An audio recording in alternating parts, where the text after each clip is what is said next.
Hello ladies and gentlemen, welcome back to C.A.R. Entertainment. My name is Dylan Hamilton and you are watching AS1 Business Studies video, guys. Today we're going to be talking about management and leadership. A wee tricky topic to get your head around if you've taken part in the young enterprise company or program business. Then you'll know quite a lot about management and leadership because you'll be asked about it. You'll be talking about what management and leadership styles you use, especially if you're a managing director like I was. But we're going to get in and talk about this here, management and leadership, and I'll try and make it a wee bit easier to understand. You get a question on it and you know your stuff, you'll be fine. So, an introduction then. So basically you just want to know what management and leadership is. Well, management is essentially just the process of setting objectives. Leadership is the influencing of others to achieve these objectives. And then you have these things called trait leaders, and these are people who are just born as great leaders. The qualities then of a great leader are people who are informed about matters relating to the business, the ability to think creatively, people who are self-motivated, people who possess good communication skills, and people who possess an air of authority. Your principal is probably going to have the last one. So, on to the next one. So, this is your first style. This is autocratic or authoritarian. You will know someone in your class who's like this, 100%. You'll know someone who's like this for every one of the ones we covered. So, autocratic is when leaders usually or normally show some of the following features. So they retain control, not allowing the employees much freedom. They offer few opportunities to their subordinate, which just means people below them. The employees will become dependent on their leader and autocratic, and mistakes will result in criticism and disciplinary action, and some senior managers will become overworked. However, autocratic is very, very suitable whenever quick decisions are needed. It's suitable and it's important for everyone in the organisation to be given the same message. To be given the same message. It's suitable for whenever managers are responsible for a large number of workers or a wide span of control.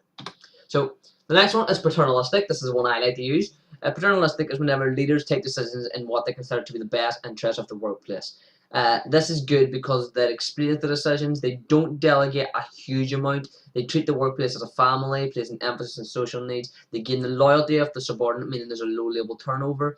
The stagnation of ideas will affect performance, and they don't encourage employees to use their initiative. I like this because it means that the manager is still the manager. They still maintain the control of the business, but the workforce are very happy because they're still having decisions made in what is the best interests of it, and they're being treated well, and essentially paternalistic members will still get to have a say as well, a little bit of a say. So democratic, this is whenever decisions are based on the majority view, so everyone has an input, but at the end of the day it's the leader's final decision. Decisions are agreed through a voting system, like the result of informal discussions. We'll get on to communication if you go watch A21 business studies, so that's year 14. So democratic leadership encourages the leader to delegate and it encourages the development of leadership skills.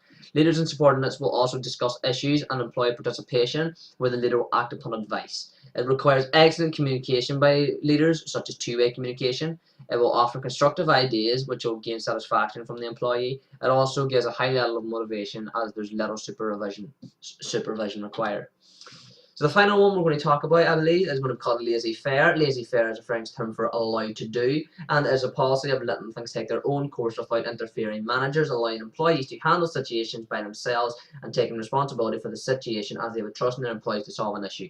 I use this here as managing director of our company in the Young Enterprise Program because I had complete faith in my classmates, my team members, to do what they had to do. If you trust your employees, use laissez-faire. It's very good, and it's characterized by delegating tasks to a team, having little contact with their team until the tasks are completed. Although I did like to go and check up occasionally just to see how they're getting, on. You know, it's very good that a leader does that as well, because it shows that they're being cared about. If you completely isolate someone, that is a disadvantage of laissez-faire.